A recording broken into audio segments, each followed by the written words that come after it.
so I trap, I make things happen. I'm the streets captain, cause the streets talking, I speak the real. Ain't no capping, I hustle, I trap, I make things happen. Really from the best side, I'm really from the west side. You know we don't play right. You need half up front and the rest on the back end. Everything negotiable, go on and tap in. This game is all about relationships. Any form of abuse can lead to gangs. How you feeling, Raz? I'm feeling good. How you doing? Look, I'm feeling too good. First of all, shout out to NDA with Cassidy. That record is fire as hell. It's nice. They got it's a nice little bop. Did Nice you see little my little bop. bounce though? No, I was just watching. I was like, yo, okay. You see that bounce? So with this record, I mean, you know, it's been a minute, like almost a minute since you really been like being consistent and releasing music and stuff like that. Like, how has it been to get back in the gist so you can start utilizing your talent and your voice? Well, you know, I love music, so I do it because I still love music, right? Right. It feels good, you know. It feels good. Most importantly, like throughout the years, I've always thought about having a solo career, and you know, coming from a group, you know, it's kind of scary jumping out there. But the fact that I spent so much time in China, I was able to develop my performance skills as a solo artist. I was recording a lot of music as a solo artist, so I got the confidence. And you know, over the years, just cutting different demos, I finally came up with some stuff that I felt was commercially developed and ready for the marketplace. And with all the controversy always surrounding my career, I just really want to be able to be creative. So the song NDA is simply talking about this chick who needs to sign an NDA. It's kind of edgy, but you know, being a public figure, you want to try to keep as much of your personal business out of the limelight.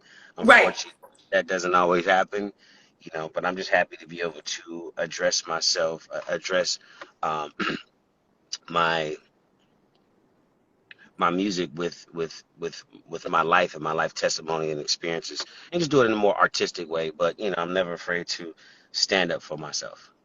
Right, you turned your pain into your purpose, and I like that record a lot though. No, NDA, like I had to vibe to it, but I wanted to get into that a little bit. So you spent some time in China, being a Black American here in America. Like, what was that transition like, and how did it help you as a person too? Well, the transition from America to China is the reason why I wrote a song called "America to China" featuring Rick Ross, and we actually released it in China with a really very popular, renowned group in China by the name of NZBZ. The song did very well.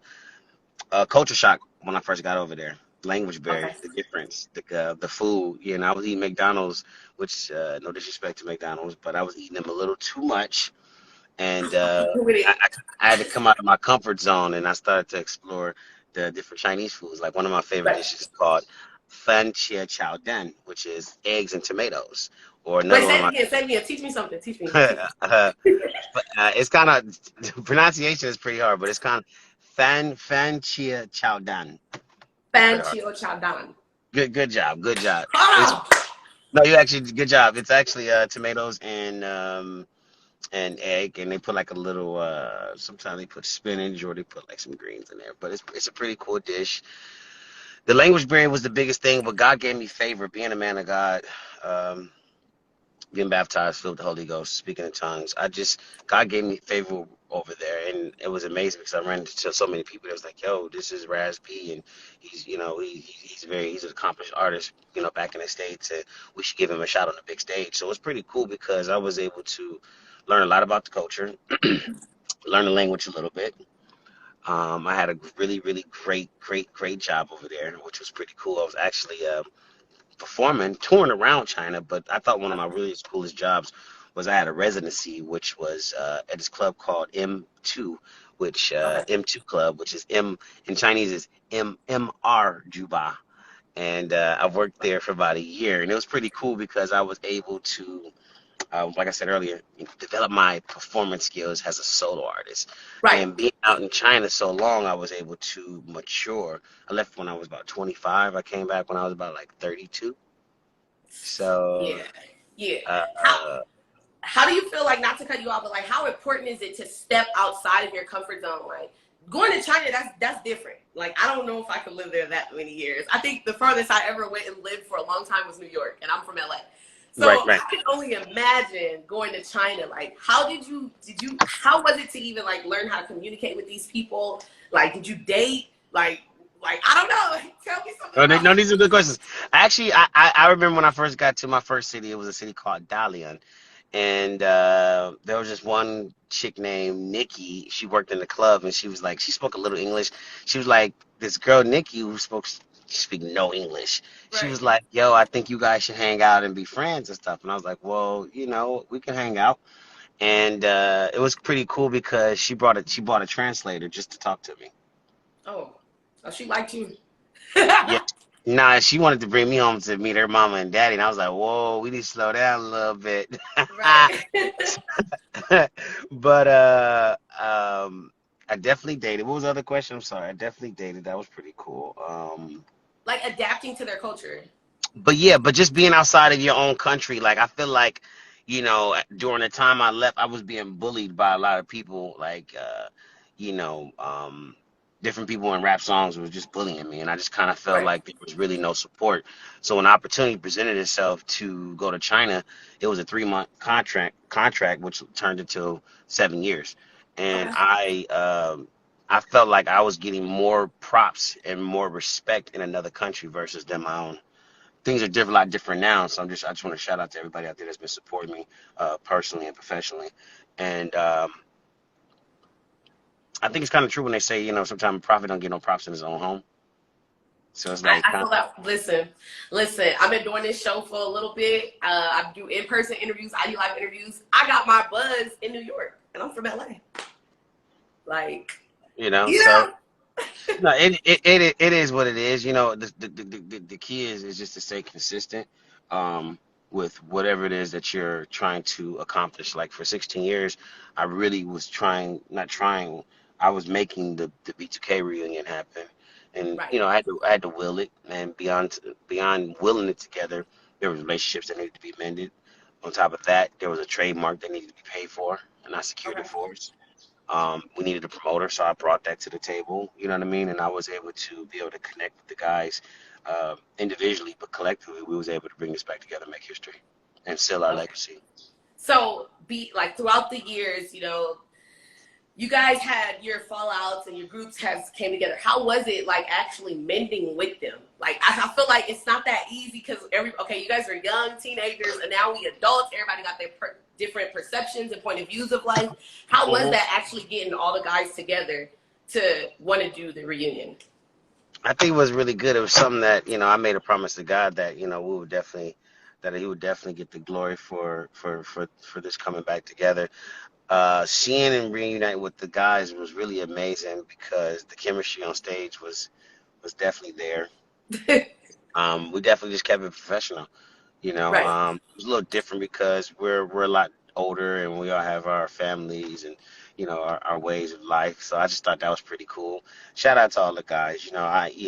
We're brothers. We may bicker or we may poke at each other, but when it's all said and done, there's definitely some love there. I don't think there's any hate. You know what I'm saying? I think Right. at times that brothers just disagree and for the most part, I mean, we're one big family. Like I said, having a public platform, is really important to make sure you keep your business private, but that doesn't always happen. So it is what it is, and it takes a village to Yeah. raise a child. So I mean, I wouldn't be in this position if it wasn't for all the people that believed in my dream as well. So we're a family, so it is what it is. We got to deal with it. And it goes too also with you believing in yourself and being a man that stands in your truth. I feel like there's nothing anybody can do to break that or take anything away from you because you're living in your truth. And I feel like a lot of people can't do that.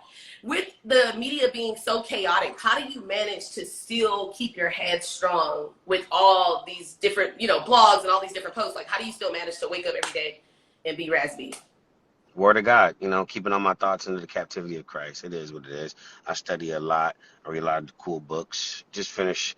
I love this book. It's called Jesus CEO, written by Lorraine Beth Jones. It's a Right must now. read. Jesus CEO. Check it out. It's a pretty cool book. But I like that book, and I like to just. I came to Florida. Um about a month ago, and I've been here ever since. I'm working on a documentary right now entitled Full Disclosure, and a few other projects that I'm really, really excited to bring into fruition for everybody. And writing a book and a few other cool projects. And this is the place where I finished my album last year, which I'm sitting on it. It's also entitled Full Disclosure. So you got to sign the NDA, which is the buzz single just floating, before we get to the documentary and the album, which is Full Disclosure, Yes.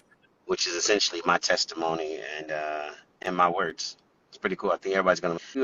They've probably heard me sing some of the songs on the B2K backgrounds, or they've heard me sing the second verses, maybe on the song Everything. But you know, this is a full Raz B album. I have great production, great writers, an executive team to do the proper rollout. So I feel like this is like my very first real solo album, and I'm excited to share it with everybody. It's like Right. my Bible, you know. Are you ready? Like, do you feel like you're coming back into the game, but full fledged of like knowing who you are? Because put it like this, I want to say you guys were young and you had fame. It was so big for you guys, and you guys are so young.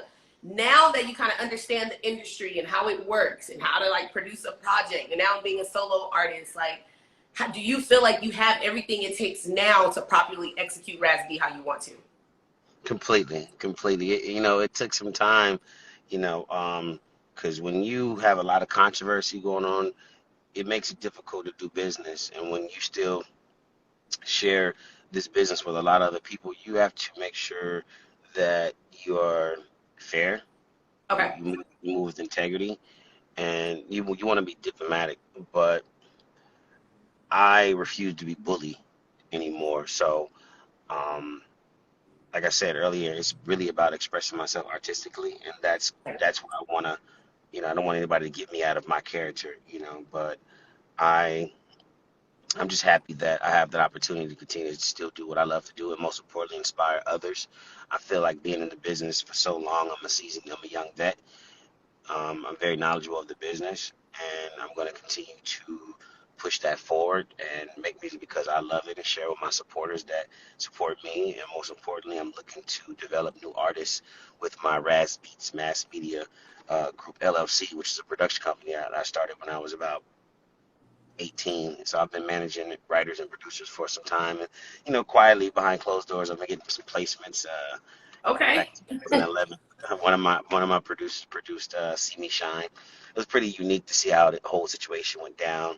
Me having a great relationship with them, I was able to walk in the studio with the files, the stems, what we would call in the production world, and I was able to get them to do the record. Shout out to Brian XL Whitaker, who produced the track.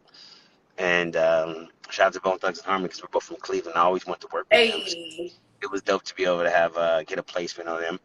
And you know, like I said, I still love the business and I love music. And most importantly, I'm a product of this music industry, and I'm not Okay. going to. Okay, when you say that, you said you're tired of being bullied, like, and you saying you're expressing your way artistically. Do you feel like this is the best way you can fight back a bully? I used to beat up bullies, by the way, when I was in elementary. Me too. Me So, too. do you feel like is this a way for you to fight back by just staying consistent with your music and staying in your craft? Or if there was another way for you to fight back, how would you do it? I mean, that's definitely one way. You know, there's God is fighting all my battles. Vengeance is the Lord's. You know, but there's times where I have to. Well, at least I feel like I have to. But God's like, nah, I got you. So proper loved ones, you're able to put yourself on a good pattern and a good plan to make sure that you're executing your goals. At you. So, I just want to, really keep everything about the music and Right. keep everything artistic, and just do everything to handle things with my team professionally and accordingly. Because, like I said, it's still business. I don't want people to think that Raz is unstable or Raz has been through a lot of things as a kid, and as you get older. And through therapy and through communicating with the right proper loved ones, you're able to put yourself on a good pattern and a good and a good plan to make sure that you're executing your goals. And that's pretty much where we're at. Do you feel like you fully healed from It's all your ongoing. past traumas? I feel like it's always going to be an ongoing process. Okay. What are some things that have you done besides talk to therapists and besides using your musical platform? Do you meditate? Like, you know, like what are some methods that Raz B do to like stay sane in this crazy world? Right, definitely. Some methods that I use to stay sane in this crazy world. I work out, hit the gym, read books, Okay. talk to my loved ones. Actually, there's another life outside of the industry, right? Just live a normal life. Go chill on the beach, go bowling, go to Top Golf. You know what I mean? Hey. You know, and just and then I love to stay working on my different projects. There's so many cool projects. So when I'm active and I don't have people like trying to shut down my interviews, you know, because like I was just saying it to my team the other day. I was like, man, you know, people are trying to shut down my interviews and I'm out here promoting music. You know what I'm saying? So if you push back on me, I'm gonna push back on you. You know, but for Right, the right, most right. part, I'm looking forward to my documentary and my book because that's another place I get to really express myself. Right. Do you feel like it's going to be an ongoing fight as long as you try to voice yourself? It's not it's not a fight for me. I'm gonna just keep doing me. Right. You know what I'm saying? Like I've always just been doing me. You know what I mean? I always try to tell people they chase. I don't chase the world. You let the world catch up to what you're doing. You know, like Right. the Bible says, building they will come. I'm just consistent in my movement. Okay. And your documentary, when can we expect that to drop? And what could we, I mean, we already know that you said you're going to be you. So do you have like an actual date when you planning on dropping your documentary? No, we don't, but we've been in production the last 2 years, and we're Oh my coming very goodness. close. We're coming very close to fruition. It's gonna be nice. Okay, from your what timeline? Are you starting from the beginning to the Raz B now, or is it a certain time frame that you were going to be capitalizing on? I'm sure we're gonna brush, Okay. give people an insight of like who I am, the same kid that they fell in love with. You know, with B2K, my passion for B2K. Um, Obviously, want to talk about some of those trials and tribulations, but more so, you know, it's about not being a statistic. You know, it's about really people actually coming together and interceding for not just for me, but for others. You know, Right. and over to use my platform to educate. Um, and it's been a learning process and a healing process for me going through this. So as I'm older now, I get to look back at certain traumas that, okay, this is how we deal with this. This is how we're going to address this, and this is how we move forward from here. And I believe Right. that's what I want, my team wants, and I think, and I know the people want that for me as well. So, You know, I'm like happy right now. Okay, like not like everything that we talk about because I'm like I'm really talking to Raz B. hey, No, you know, because I was a fan. Like you got to think about it. Like I was really at concerts and stuff oh like this, what? and I'm like, dang.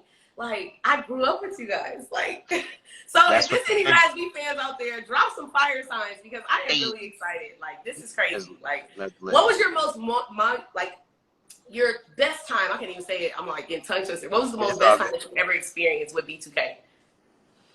Oh, I mean, the whole experience, all of them. I mean, there's so many, you know, just the camaraderie, us performing. Our motto was kill it every night. You know what I mean? Right, right.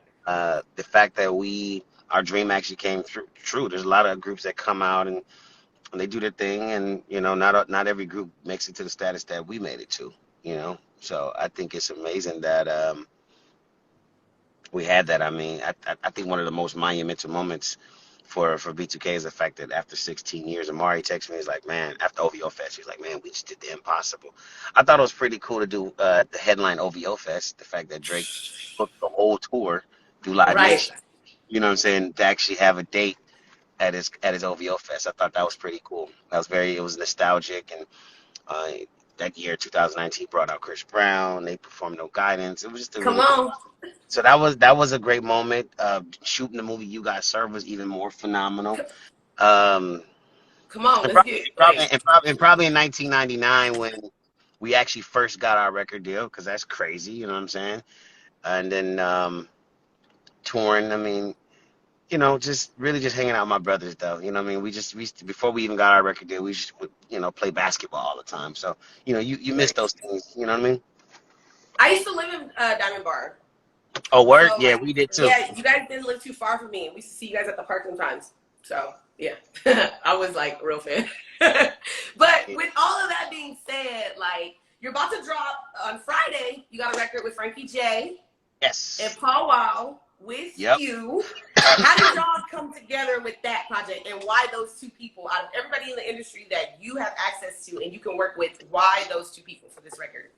You know, Frankie, we have a mutual friend. I've always followed Frankie, and we've met online, and pretty cool. And I've always respected his work. Okay. Great person, great family man, very talented. Shout out to my brother John Glenn.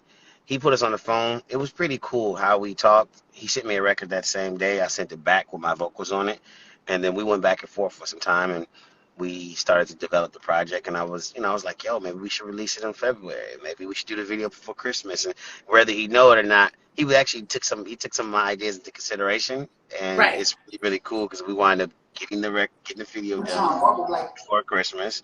We also wind up releasing it. We're planning on releasing it February 12th.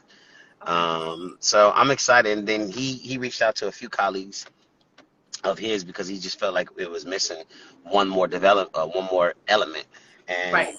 he actually sent it to Paul Wall, and Paul Wall actually happened to be the right artist for it.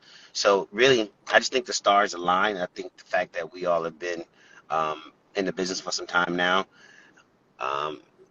which I like to call us what you call legacy artists. Right. You know, so I just thought it was a nice organic collaboration. Those are the best ones for me. Wow. So I was happy to be a part of it, and I'm excited that it's coming out. It's a great record. It's about love, and that's what we need. We need a lot of love in this world, a lot of it. Okay. Growing up, not being a mom, always being on the road, not really kind of like celebrating holidays and stuff like that. I kind of got numb to not celebrating them. The older I get, I just be able to take advantage of the opportunity to be able to spend time with my loved ones. You know what I mean? Right. And that's essentially what it's about, you know what I mean? Because every day is Christmas to me. And if it's a girl that I'm loving, every day is Valentine's Day. Okay. What is 3 qualities that a woman needs to be the perfect match for Raz B? She has to be mentally stable. Oh, that's deep. Yeah. Yeah. I don't mind helping the person carry their cross. Yet at the same time, I'm dealing with a lot of stuff too in my life, so I don't really want to be in a relationship where we're like so codependent on each other. More so, we're a super team partnership. Right. So mentally stable. My best friend called me and said, Raz, don't just settle. He said, try to get as close as possible to your dream girl. Right. So I was like, well, that's a lot of qualities, but I would definitely want a woman that's equally yoked with me.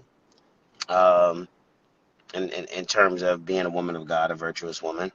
And definitely a woman with ambition, her own drive, her own business, or even if she works 9 to 5, have some drive, because I feel like we have spiritual beings. We've been given the power to create, so there's no reason or excuse why we shouldn't be creating our own paths and our destiny. And I want them to look at my life and take my life as inspiration and say, yo, wow, you went through this, and this, and this, but you still was able to do this, and this, and this. So I need someone that can be a companion in those areas. Of course, she got to be fine as a motherfucker and have a bomb ass body, but she got to be fine inside and out. You know what I mean? Yeah, he said, you know what I mean? That's a fact. That's a fact, Raz B. I really appreciate you for tuning in with me on STREETZ Talk. But because we're on STREETZ Talk, they say the streets talk. If it's one thing that you can let everybody out there in the streets know, what would it be? I keep it a buck. Keep it 100. Always have, always will, and people can always count on me. I'm taking on a new journey as being an advocate for mental health and abused children around the world. If you hit my link in my bio, just started, we're in the process. We started a GoFundMe. We would like to start a foundation, which is entitled You Are the Light Foundation, which is going to highlight African-American sexual abuse victims, you know what I'm saying, and making sure that they have a home to be able to get the healing that they need. So I'm really passionate about that new journey, and most importantly, I'm still the same Raz B. Hey, Thank you for having me. That's big. And before you leave, you have to give me a drop. You got to tell everybody it's your boy Raz B. Tapped in with your girl Jackiie LA on STREETZ Talk. Y'all already know. What's up, everybody? It's your boy Raz B. And make sure y'all tap in with the LA Street Talk. You already know what it is. Catch the vibe. Let's go. Before we leave, we bouncing out to NDA. You can stay if you want, or you can go, Raz B. We about to vibe out. If y'all haven't heard this record, it's your girl Jackiie LA on STREETZ Talk. NDA by Raz B. Cassidy. Cheers. Yeah, come on. I would get up and dance, but hey, if they haven't heard it, they can hear it now. But peace. Peace. Hey. Let's go. Hey. Oh, I trap, I make things happen. I'm the streets captain. Cause the streets talking, I speak the real.